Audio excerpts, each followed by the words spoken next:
Mali is a storied land of rivers and deserts, sitting astride one of the world's most historic trading routes. This is a place of unique material and cultural riches, watered by one of the world's truly great rivers, the Niger. From the great mud mosque at Djenne, to the teeming port town of Mopti, to the legendary vastness of Timbuktu, Mali is a place whose history defies the imagination.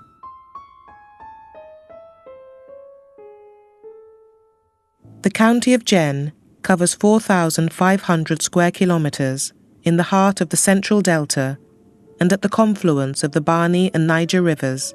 Its population is around 145,000, organized in 187 villages. Ever since remotest times, about 80% of this country has been inundated from July to March, thanks to the annual flood crests of the Bani and Niger rivers. The Bani River is navigable during the whole year, and during several months the town of Djenne becomes an island surrounded by water. Djenne is away from the main river routes, but when the Bani River is high enough, it's possible to arrive by public pinnace, motorized canoe, from Mopti. Although Mali is now one of the poorest countries in the world, one can still see why the first European explorers were so impressed by the richness and diversity of these cities. Up to today, a mixture of populations from all over the region inhabit these towns, and they practice traditional works. It seems that about 3,000 years ago, the part of the middle Niger in which Djenne is situated was so often covered by river floodwater that it was not regularly occupied.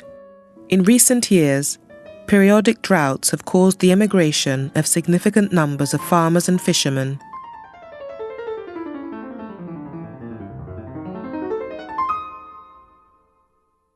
The city of Djenne is located at the hinge between the nomad world and the sedentary world. Constructed on a small defensive island in the Niger Basin, it's 500 kilometers by river from the caravan city of Timbuktu, with which it was linked for trade. The streets of sand, narrow or wide, wind their way towards the two major squares. 11 neighborhoods make up the spontaneous plan, which covers 20 hectares and is enclosed by fortification walls.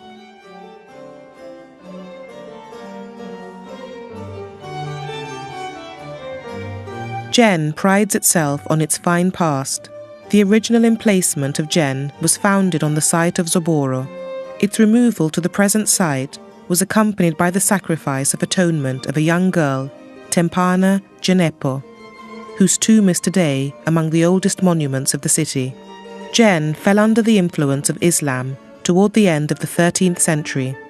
The Sultan Kumboro was converted in 1300 and transformed his palace, which is the site of the present mosque, into a place of worship.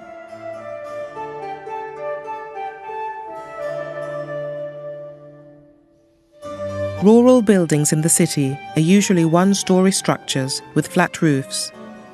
However, two-story houses are the most common. Roof terraces are actively used and may occasionally have a thatch-covered area to provide shade. Ancillary buildings may be covered with thatch. Dwellings made entirely of thatch appear mostly by the riverbanks as temporary shelter for communities of fishermen during the fishing season. Wood is necessary for the structure of floors and roofs, doors and windows, and toron. The bundles of palm tree trunks serve simultaneously as decoration and scaffolding for the required periodical rendering of the walls. Otherwise, the unique quality of the city and of its buildings results from the plaster quality of mud, allying structural components such as pillars and pilasters with the decorative opportunities they offer, so that pinnacles, parapets and toron appear as natural detail consequences. In the middle of a plain without a village, the hillock on which Djenne is situated was at the limit of the inundation zone during the Niger River's flooding season. Thermally ideal mud bricks, mortar and plaster are made from local deposits of mineral-rich silts after annual flooding. Mud, either as brick or as pies, is associated with the greatest examples of West Africa's monumental architecture, such as the Mosque of Djenne or the minaret of Agadez. The area most suited to mud brick architecture is the Savannah region, where there's enough water to make bricks, plaster and pice, yet not too much rain to dissolve the dried mud walls.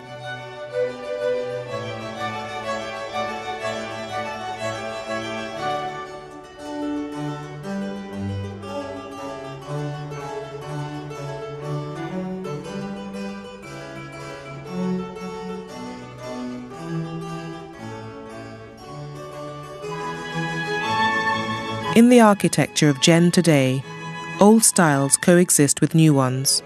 The organization, materials and techniques of new buildings are all based on Western examples, but the various traditional styles are still clearly visible. Centuries ago, traditional African architecture met at Djenne with Muslim architecture from the north, and their synthesis shaped the city as it was before colonial times. In the change and development of the city of Djenne, the mason or baré holds a central position. He's both a designer and a builder. By long tradition, still in force today, there's a mutual bond between a mason's family and other families in the town for whom he works. Most of the masons in Djenne are members of the Baré Ton or Masons Guild, which maintains professional standards and regulations, fixes building prices and wages, and organizes the annual maintenance of the mosque. The training of a mason in the specific Djenne Masonic skills takes place through a master-apprentice system, but that too has changed over the years. Under the old system, a boy called Male Bania, literally the slave of the master, was apprenticed at a very young age, and the master mason had full paternal authority over him. Djenne represents exceptional testimonies to the pre-Islamic civilizations of the interior delta of the Niger. Of all Djenne's buildings, the Great Mosque is the most important and dominates the landscape. Since it's built of mud, good maintenance is essential, and the whole town comes together every year to replaster the rain-eroded, sun-cracked walls, the occasion for a true festival called the crépissage for the community. The repair of the Great Mosque is supervised by a guild of 80 senior masons, who also coordinate the annual spring replastering.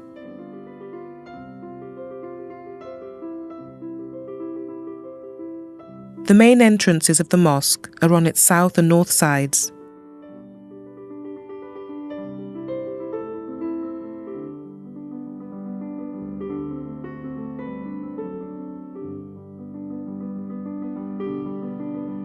Mud, either as brick or as pice, is associated with the greatest examples of West Africa's monumental architecture, such as the Mosque of Djenne. Mud architecture lends itself to the creation of plaster sculptural forms on fairly simple structures. Thus, a simple rectangular facade can seem livened by the addition of crenellations, engaged pillars, and decorative panels.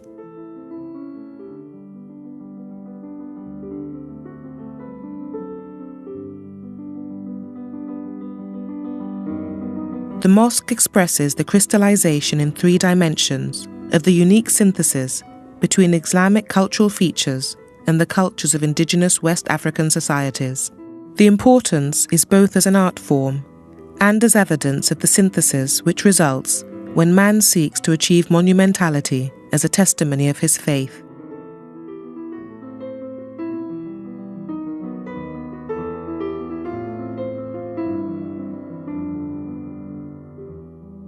The symmetry of its facade, composed of 3 major minarets, rhythmically interspersed with absolutely vertical buttresses, competes with the best traditions of the Beaux-Arts.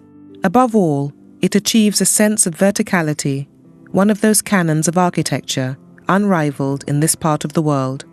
The minarets aren't built up of a mass of solid material, but rather enclose an ample set of spiral mud stairs which lead upwards to the roof, from where the muezzin calls the faithful to prayer.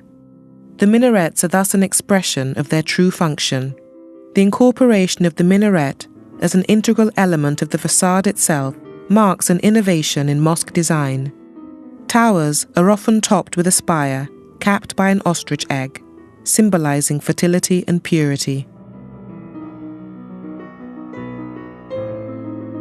The traditional methods of mud architecture vary from one town to another. The Western style, often referred to as the Sudan style, can trace its origins to the city of Djenne. Mosques are distinguished by large minaret-like towers above the mihrab and tapering buttresses terminating in cone-shaped pinnacles. The mihrab towers are usually covered with projecting wooden stakes known as toron. These stakes were often found all around the walls of a mosque and functioned as scaffolding, although they may also have some ritual significance. The Great Mosque was built in 1909 on the ruins of the previous mosque. It was meant to be a replica, but differed considerably from the ruined original, which had been recorded before its destruction. The mosque interior, with its rhythmic definition of space, might, with a bit of imagination, easily satisfy the criterion of loftiness with which Gothic architecture endows the cathedral. Its setting, conforming to the classic tenets of urban design, provides a formal approach which permits the viewer to marvel at the magnitude of its scale and structure. Inside, a forest of 90 massive columns forms an arcade-like structure, which carries the mud-covered wooden roof. From the inside, the hall's true dimensions are hard to judge. On the north and south sides, dim light enters through high, narrow windows. The Great Mosque also has roof vents with ceramic caps. This helps the interior of the mosque stay cool all day long. These caps, made by the town's women, can be removed at night to ventilate the interior spaces. The mosque's prayer hall, with 90 wooden pillars supporting its ceiling, can contain as many as 3,000 people. This interior massiveness contrasts with the impression of elegance created by the exterior facades and their vertical elements. As a city-state, Djenne was supported in its hinterland by a strong agricultural foundation, and its position on the Bani River protected it with an admirable network of waterways. As a consequence, it wasn't subject to the same ravages which beleaguered Timbuktu. Djenne marks a second phase in Islamic history, a phase in which Negro Islamic culture flourished over a number of centuries. With the growth of a stable urban milieu, there developed the skilled craftsmanship so essential for the growth of an articulate architecture.